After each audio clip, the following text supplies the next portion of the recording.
Welcome to AK Anime Explainer. Today is explanation of Soul Land 3, Legend of the Dragon King Part 132. Without any delay, start explanation. Tang Wulin hissed. His body shuddered without end, limbs tense and joints locked, teeth chattering. Chaos. His blood essence thrashed in chaos. A searing heat engulfed his mind, and if he were any less in pain, any more lucid, he would have wondered if it was actually set ablaze. The phosphor fire soul refinement was undoubtedly one of the world's most vile torture methods. He screamed, the pain sharp and unforgiving, all-encompassing. He screamed, begging for it to end. At the sound of Tang Wulin's miserable cries, the ashen-robed man broke into a grin full of sharp teeth. The greater his victim's spiritual power, the greater their spirit's resentment after refinement. And the larger his revitalization. Tang Wulin couldn't bear it. He lost consciousness as the green flame encroached on his spiritual world. But just as he was about to succumb to it, his forehead shone with a mysterious golden mark, the light bright enough to coax tears. In a flash, his spiritual world was rid of the flame. When the man laid eyes on the golden mark, his eyes dyed the same gold, superego and ego snapping momentarily. Then he let out a miserable shriek, retracting his bone spikes from Tang Wulin and retreating as if he had just encountered a monster. Tang Wulin's blood sprayed from his open wounds, but he didn't collapse. He stood there, motionlessly. His eyes still shut. "You bastard! What was that? What the hell did you do to my fire?" the man howled. The phosphor fire was the source of power for his martial soul. Every bit of it added to his strength. He had spent decades torturing and refining people's souls to increase the hungry flames, to coax them brighter and brighter. But to his shock, a tenth of it had just disappeared. "I'll kill you." The man soared into the air. The bone spikes on his finger transformed into large claws and he slashed down at Tang Wulin. Suddenly, Tang Wulin's eyes shot open. A wave of dizziness struck the man when he looked into Tang Wulin's eyes, his movement slowing to a crawl. Those eyes? What are they?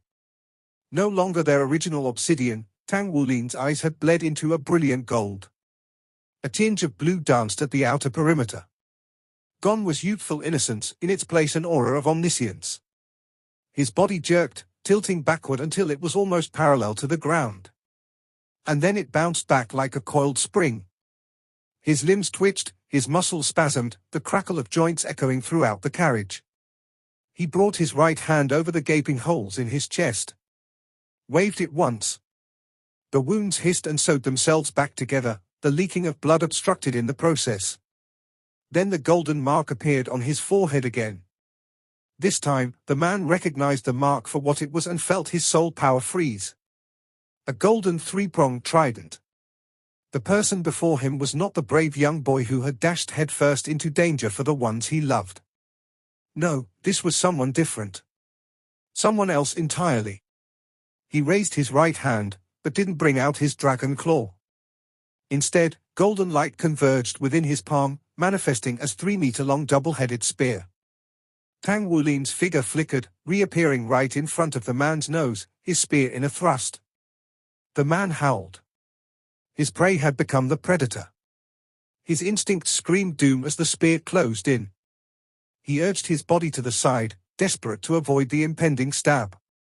But no matter how much he yelled at his body, it refused to move. The spear impaled him. What? But he was just over there a second ago. The man groaned, disbelief in his eyes at the spear protruding from his chest. His soul power would not circulate despite his desperate attempts.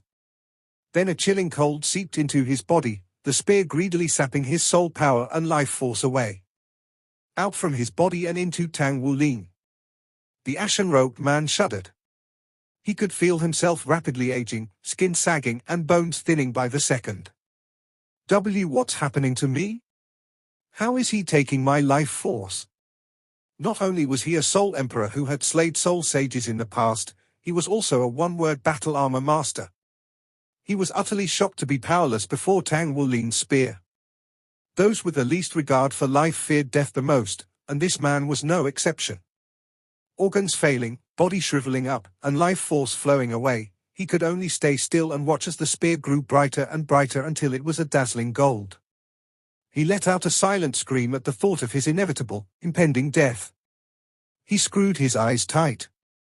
When he opened his eyes again, he found himself surrounded in suffocating green. Mournful wails filled the air, countless flaming green wraiths in tow. They flocked to him, embraced him. They swallowed him whole in their flames. Evil leads to destruction, Tang Wulin said in a faint but clear voice. Far from his usual brand of boyish determination. He touched his face with his left hand, feeling the features, then smiled warmly. He let out a sigh. Tang Wulin lifted his spear with the man still dangling from its end, flicked it to rid the spear of the shriveled-up husk of a body. A second sigh slipped from his lips. The spear disintegrated into specks of light. They flowed back into his hand, disappearing among his skin. He lowered himself to the ground and lay still as the golden mark on his forehead dimmed and vanished. A minute later, a red glow spread through the skies. But it disappeared as quick as it had come. In its wake, a person clad in scarlet armor descended to Tang Wulin's side. The armor had flames engraved onto it, each and every one unique, each and every one a powerful circuit core. The flames were numerous, as if intent on devouring the world. A scarlet visor obscured the user's identity. Large bat-like wings sprouted from the person's back, enabling flight, and with a single flap of the wings the flames flared to life. "There's someone over there," someone shouted from a distance. A whistle pierced the air. Moments later, the silhouettes of a dozen mechas approached, most of them sporting purple models. They were led by a single black mecha with 3 pairs of wings, flames spewing from its propulsion jets. As the black mecha neared the person in the scarlet armor, it unfurled all 6 of its wings. It slowed to a halt 100 meters away. "Hello, Your Eminence. I am Captain Liuan of Heaven-Do City's 1st Mecha Regiment." His voice rang loud from the speakers. "May I ask you to identify yourself?" The flames dancing around the scarlet armor receded, and the armor dissolved into specks of light, layer by layer, disappearing into the body it had surrounded. "I'm Zhenhua of the Blacksmiths Association. I had received a request for help from my nephew disciple and came to save him. No traces of hostiles were spotted when I arrived." His voice carried the authority of a titled Dolual and a 4-word battle armor master. Since there only existed a handful of red mechas, black mechas often stood in as the top of the hierarchy. But Liuan, the pilot of the black mecha, had stopped and respectfully greeted Zhenhua. It wasn't for nothing. No, it was because he could sense that the difference in strength between them was not gap but a chasm, simply insurmountable. Untouchable. After verifying Zhenhua's identity, Liuan relaxed and let out a deep breath. If Zhenhua had been a hostile, then this place would have been his grave. "My respects, Lord Zhenhua. Please forgive me for not exiting my mecha to properly greet you. I am unable to at this moment due to my mission," Liuan said, his tone far more humble than before. The man before him was the continent's only divine blacksmith after all. There was no one on the continent of Dolor who dared offend a person of such status. In addition to battle armor, mechas also used metals forged by blacksmiths during the manufacturing process. Furthermore, the higher grade the mecha, the better the metal needed. Even among black-grade mechas, apart from their circuit cores, it was the quality of their metals that determined superiority. Liuan's own black mecha was made of 1,000 refined metal and a core of spirit-refined metal. In order to upgrade his mecha, he would need to replace its parts with ones made of higher quality metals. Only then could the mecha advance to red grade. Therefore, Liuan treated the divine blacksmith with the utmost respect. Zhenhua landed on the ground with a soft thud and a curt nod. He picked up Tang Wulin's unconscious body. Inspected his condition. His face clouded over when he saw the bloodstains blossoming on Tang Wulin's chest. "No, I can't let a genius as great as him fall. He's a gift to us blacksmiths." He clenched his jaw. "And how would I even explain to Mu Chen if he becomes crippled?" During his rush to the 9th carriage, Tang Wulin had called Zhenhua for help since Heaven-Do City was closer to the train than Shrek City. Although Zhenhua had dropped everything to rush to the scene, the trip still took him over 10 minutes. And when he arrived, the battle was already over. Zhenhua pressed a finger to the smooth skin of Tang Wulin's inner wrist, feeling for a pulse. His eyes lit up. He's alive! He quickly poured his soul power into Tang Wulin's body. Sure enough, Tang Wulin's heart still beat. But it was weak. A soft fluttering of butterfly wings against the thick of his chest. Even so, he had a chance to live. I'm bringing this kid back with me to Heaven Doe's Blacksmiths Association first. Investigate the crime scene and look for the tracks of any hostiles. When the kid recovers, I'll have him cooperate with your investigation. Without another word, Zhenhua soared into the air, Tang Wulin cradled securely in his arms. And they disappeared in a streak of scarlet. There was nothing Yuan could have done to stop Zhenhua. Hell would freeze over before he purposefully sparked the ire of a titled Doluor and a four-word battle armor master. Also holding the title of a divine blacksmith, he sat at the top of the list of people who couldn't be offended on the continent. Yuan gave the order to his regiment to search the surroundings. But in the end, they never found any trace of hostiles. Not even a single hair to go on. The only evidence of the tragedy, besides the blood and the corpses and destruction, was a small mound of ashes tinged green. The rest of the terrorists' remains had already been blown away by the wind. Sun with rays. Tang Wulin sat adrift in a sea on a small boat. The waves ushered the boat around, up and down. Up and down. He held back the urge to empty the contents of his stomach. Pain drilled into every inch of his body. This must be the limbo between life and death. He couldn't imagine any other outcome but death after being subjected to the phosphor fire soul refinement. The boat gradually steadied, the waves dying down. The pain subsided and a comforting warmth filled him. A while later, the warmth disappeared and his mind churned awake. He opened his eyes. Spotless white, spanning above him and marred only by the thin ridges differentiating each ceiling tile. I'm not dead? Tang Wulin stared into space, motionless. Minutes later, he finally snapped out of his reverie and jerked into a sitting position. A groan ripped through his throat, past gritted teeth. His body felt sore, the muscles heavy and tight like a coiled spring, and his chest. His chest felt on fire. The pain brought him back to his senses. I'm alive? He heaved a sigh of relief. But how am I not dead? He scanned the room. There was nothing of note besides the lack of clutter and dust. He couldn't imagine this being a room for a prisoner. There was no way the evil soul master would treat him this well either. That man was the vilest of the vile, capable of committing unspeakable acts without batting an eye. Tang Wulin sent his senses inward, examining the state of his body.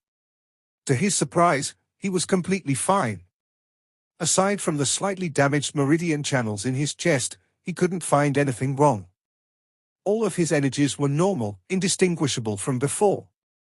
But what truly astonished him was that his spiritual power had grown significantly. It was to the point that he could now sense the smallest of changes within all his meridian channels. The sensation left him in a state of awe. He knew what this meant. He had broken into the spirit sea realm. This was a major milestone. His cultivation wouldn't be restricted by his spiritual power until he hit 7 rings, and that was if it didn't grow any further by then. Furthermore, he could theoretically fuse with 3 purple spirit souls, enough to provide 9 rings. The path to becoming a titled Dolor was now open. The requirements for admission into Shrek Academy's inner court were as followed: status as a one-word battle armor master, possession of 5 soul rings, and achieving the spirit sea realm. Achieving 5 soul rings was the easy part. Tang Wulin may still be far off, but he had 6 years. He could easily reach that level and possibly exceed it in that time frame by absorbing the power of the Golden Dragon King. Having reached the Spirit Sea realm, his only real obstacle was becoming a one-word battle armor master. Furthermore, his gauntlet made of spirit alloy pushed him a step ahead. Tang Wulin grinned. He was well on his way to becoming an inner court student. After a few cycles of the mysterious heaven method, Tang Wulin's mind cleared the lingering traces of his sleepy haze. His memory rang free of obstruction, the pallor of Mo Lan's face during her abuse a ghost haunting his psyche.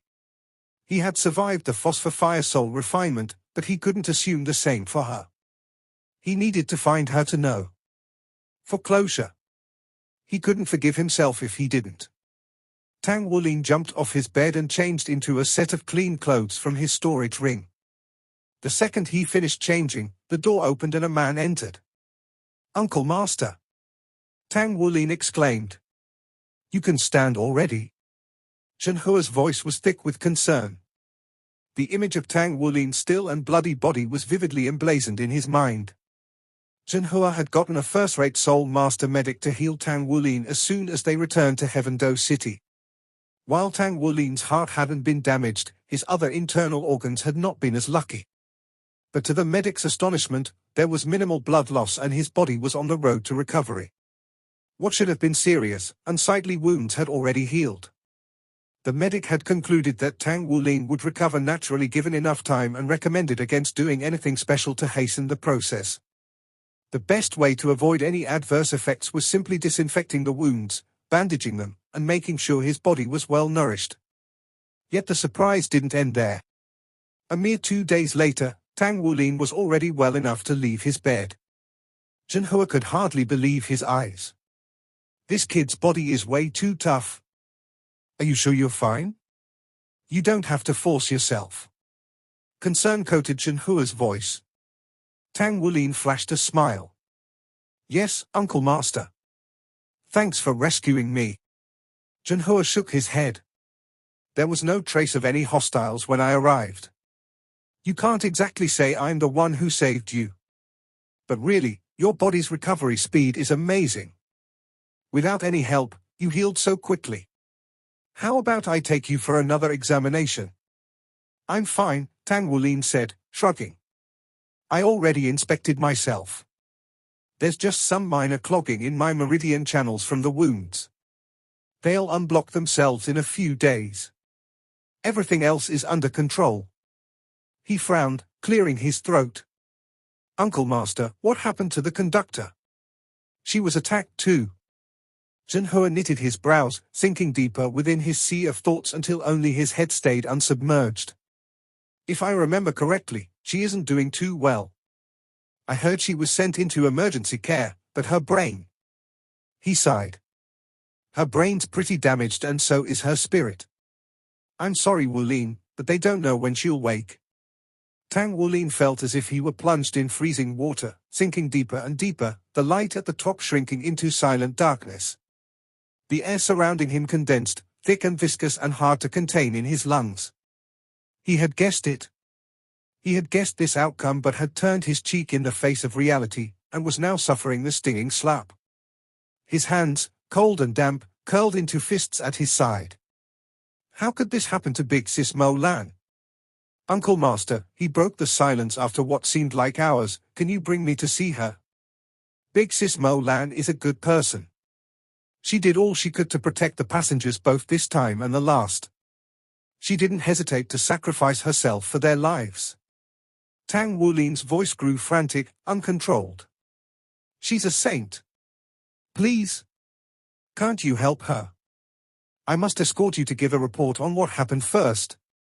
The only eyewitnesses of the whole ordeal are you and that train conductor. Since you're the only one in any condition to talk," Zhenhua frowned, not sure how to frame his words. "Anyway, you'll give your statement first, then we can go visit her. All right?" "Okay." With that settled, Zhenhua led Tang Wulin out of the Blacksmiths Association and the two boarded a car to the city's administrative offices. The Blacksmiths Association had a good relationship with the city administration. Captain Liuan of the 1st Mecha Regiment was specially sent to receive them. "Hello, Your Eminence," Liuan said as he opened the car door for Zhenhua. Zhenhua and Tang Wulin got off the car. The sight of Tang Wulin startled Liuan. He clearly recalled how severe Tang Wulin's state was a few days ago. He could hardly believe how quickly Tang Wulin recovered. "Let's go. We can talk inside." Famous as he was, Zhenhua was in a hurry to get out of the public eye. "Your Eminence, this way please." Their footsteps echoed upon the pavement. "I have already informed Administrator Mo of your arrival," Liuan said as he walked. He's currently in a meeting, but he will come meet you as soon as it concludes. Even without a government position, Zhenhua was one of the most influential people on the continent. That Mo Wu stayed in the meeting rather than receive Zhenhua personally spoke volumes of its importance. It's fine. I don't want to trouble him. I've brought Tang Wulin to give his statement. Perhaps he can provide assistance in catching the criminal. Zhenhua smiled kindly. He was sure there wouldn't be any problems. He had questioned Tang Wulin himself during the ride here, and was satisfied with how Tang Wulin handled everything. Please wait a moment then. I'll take his statement right away, Liuan said courteously, wasting no time in escorting them to a private room. A black-grade mecha pilot might have high status, but he was nothing compared to Zhenhua. He couldn't afford to waste such a man's time. Please state your full name, age, and what school you attend. Tang Wulin. 14 years old. Shrek Academy's first grade, Tang Wulin answered. Liuan raised a brow. No wonder the divine blacksmith values him so much. He's a Shrek student. Knowing this, he instantly eliminated any possibility of Tang Wulin's involvement in the act of terrorism. There was no need to question the morals of a Shrek Academy student. Please tell me what happened that day. Tang Wulin did. From the moment he boarded the train to the point when he lost consciousness, he left nothing out. Liuan gasped. So you're the young hero who saved all those passengers during the last terrorist attack. Respect welled in Liuan's heart for this brave boy. Although he had known more than most about the true hero of the last terrorist attack, namely that they came from Shrek Academy, and that said academy kept the student's identity secret, he didn't expect to come across the hero so soon. Yet here he was, in the flesh. Tang Wulin could make out muffled voices from the other side of the door before it swung open, revealing Mo Wu. His expression was dark, eyes bloodshot and clothes flaunting 50 shades of disarray. Lord Zhenhua, Mo Wu said, bowing slightly. No need to be so formal, Administrator. I'm just here with this junior of mine to help with the investigation. Mo Wu's grave expression refused to budge. I have to take responsibility for this incident. It happened in my jurisdiction.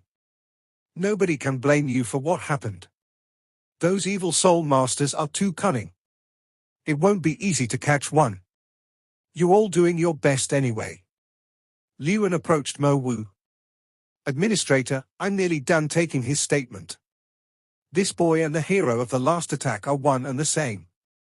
He just happened to get involved in this incident as well. Mo Wu's eyes were bright as he studied Tang Wulin. You Tang Wulin? The young hero who saved Mo Lan. Hello, Administrator. I'm not really a hero. I'm just Tang Wulin. Finally, the cold exterior of Mo Wu's expression melted away. I want to thank you on behalf of Heaven Do City. If it weren't for you, the previous tragedy would have been far worse. I reviewed the reports and accounts of the recent incident as well. The other carriages were cut from the 9th carriage, saving many lives. Were you the one responsible for that? Tang Wulin nodded. Once again, thank you for your bravery. Mo Wu managed a faint smile. Liuan handed his written record of Tang Wulin's statement to Mo Wu.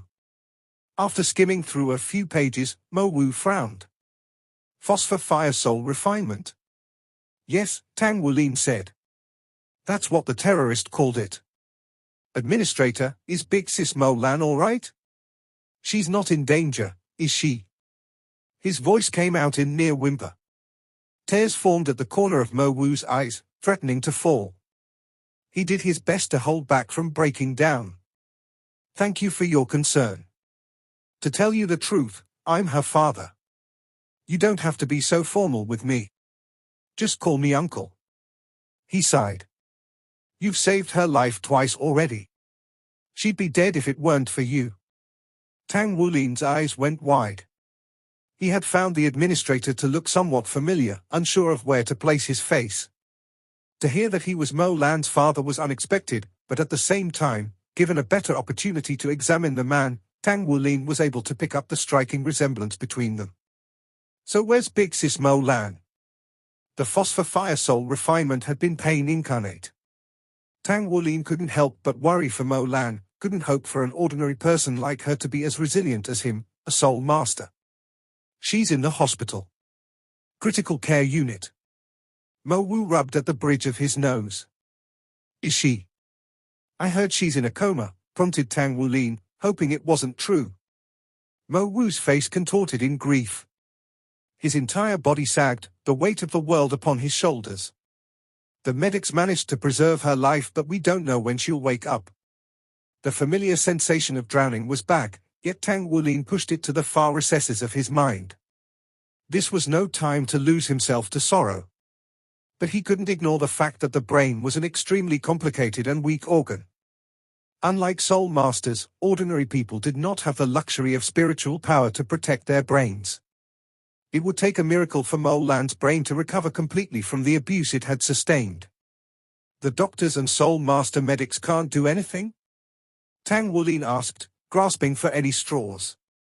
Mo Wu heaved a sigh. They've tried everything. Nothing worked. It's just too difficult to restore someone's mind. The best they can do for now is preserve her life. Tang Wulin turned to Shenhua. Uncle Master, is there anything you can do? Mo Wu's eyes lit up. As a divine blacksmith, he might know a soul master powerful enough to heal Mo Lan. After a moment of thought, Shenhua said, I can't let a hero's sacrifice go unrewarded. Administrator Mo, I will do my best to help her. Let me make a few calls. I'll be back in a moment. Mo Wu laughed, deep and hoarse, and with one look it was certain he had brightened, shrugging off the grays that had colored his being. While he had put up a brave front as an administrator of Heaven-Do City, Mo Lan was still his daughter. His life would lose all meaning without her. Shenhua's help rekindled the dying embers of his hope. He clung to it. If Shenhua's contact still could not save her, then that would be the moment he despaired. A few minutes later, Shenhua returned. He said to Mo Wu, I asked a titled Dolo or healer to come treat your daughter. Let's hope for the best.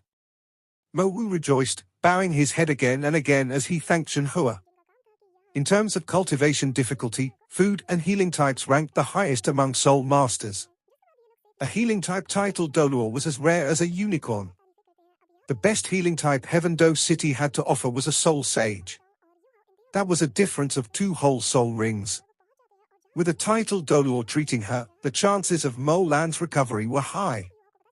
But if a titled Dolo failed, then Mo Lan's fate was sealed. Even so, Mo Wu couldn't help but desperately cling to this thread of hope. There's no need to thank me, Shenhua said. I just happened to be here and have the ability to help, so I did. The titled Dolo should be here in about an hour. Get ready to receive her. Uncle Mo Wu, can you take me to see Big Sis Mo Lan? Tang Wulin asked. Mo Wu nodded, his eyes still red with tears. He glanced at Shenhua, wondering what the man's plans were. I haven't seen my friend in a long time. I'll come with you and wait for her arrival. I don't have any plans today anyway. He had to see things through the end. Mo Wu couldn't express how grateful he was to Shenhua. As a divine blacksmith, Shenhua was undoubtedly one of the busiest people in the world. There was no way he hadn't had any plans for the day.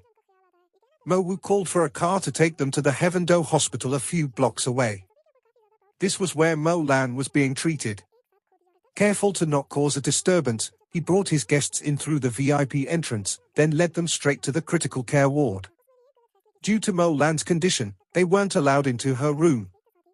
They could only watch her through the thin glass wall. Tang Wulin's vision blurred as he took in the sight of Mo Lan. He could barely recognize her. Her head was swollen and her features deformed, layers of gauze covering the worst of the worst. Tubes and wires ran through her, hooked up to a monitor, sustaining her life. Big Sis Mo Lan, Tang Wulin couldn't hold it back any longer. The tears flowed, down. His shoulders shook as much as his hands. The last memory he had of her, not the red and still body crumpled on the cold ground nor the white of her face as the life flashed dimly in her eyes, but the real Mo Lan, full and healthy, was when she had brought him to the private room. She had hugged him as she shed her own tears, those of joy and thanks and not the bitter taste of sorrow of his own. He closed his eyes. Opened them again. She still lay there, silent. Hooked up to 100 different things, life hanging on by a single thread. A quick glance at Mo Lan, and Mo Wu had retreated to a corner, one hand covering his face and the other pounding the wall like a defeated drum. Zhen Hua's expression hardened at the sight. Tang Wulin clenched his fists tight, his head lowered as tears trailed down his face. He hated how weak he was. How he failed to protect Mo Lan. And most of all, he hated how vicious that evil soul master had been. You damn scum of the earth. Never again. I'll become strong and protect everyone I love. You won't get to hurt someone like you did to big sis Mo Lan. I swear on it. Why you cry? Someone asked in a childish voice. Tang Wulin widened his eyes. A toddler stood close by, a little over 3 years old. He tugged at his pants and looked up at Tang Wulin with large, innocent eyes. Tang Wulin was taken aback. He crouched down and looked the boy at eye level. Big brother is a bit sad right now, so I'm crying. What's your name? Where's your mom and dad? The boy blinked a few times. Mommy sleep. I wait. He seemed to deflate upon saying those words. Tang Wulin trembled, legs giving in beneath him. His big sis Mo Lan's son. He sniffed. He rubbed furiously at the tears that seemed to overflow in the face of this child's innocence. Nodding once, he opened his arms wide. The little boy seemed to take the hint, edging closer to him until their feet brushed. Tang Wulin threw his arms around the small boy, hugging him tightly, as if he were afraid any looser an embrace and the boy would disappear. He choked back sobs, saying, "Your mom is just tired. She'll be better in no time. She just needs to sleep some more." The boy didn't resist Tang Wulin's hug. "I want mommy." Tang Wulin's heart sank. He decided to pick the boy up, but just as he was about to stand, he felt a hand on his shoulder. "Don't pick him up," someone said with a hoarse voice. Tang Wulin turned to see a handsome man in his late 20s. This man was doing his best to hold back his tears. He gave Tang Wulin a curt nod. "Don't let my baby see his mom like that." Realization hit Tang Wulin like a speeding bullet. With how small the boy was, he couldn't see Mo Lan through the glass. Tang Wulin's heart felt like it was being wrung out. He's just a child, but his mom's already. Releasing his hold on the toddler, Tang Wulin stood up. "Mister, it's all my fault. I wasn't able to save big sis Mo Lan." The man sighed, shaking his head. "Don't blame yourself. If it weren't for you, last time she would already have been. She would never listen to me. She always said that if everyone hid because they were afraid, the Federation would go down in chaos. She always put others before herself. He broke down in tears. The boy looked up at Tang Wulin, then at his father, and began crying as well. His father quickly crouched and hugged his son, patting the small head. "Don't cry, baby. Everything is fine. It's all fine." Tang Wulin stood there in shock. Ever since he was young, he wanted to become strong so he could be like one of the heroes of legends. Later he wanted strength to find his missing family. But now, he wanted strength to protect those he cherished and bring justice to the world. If he had strength, he could have prevented this tragedy. But there was nothing he could do now. He was powerless to help Mo Lan as she lay there, her fate uncertain. All that was left was to pray. This sense of powerlessness pained him. "I have to work harder." The hopelessness of the situation twisted into something else, a fire rekindling his resolve. He would never let something like this happen again. Never. This video will end here. Like video and subscribe to my channel.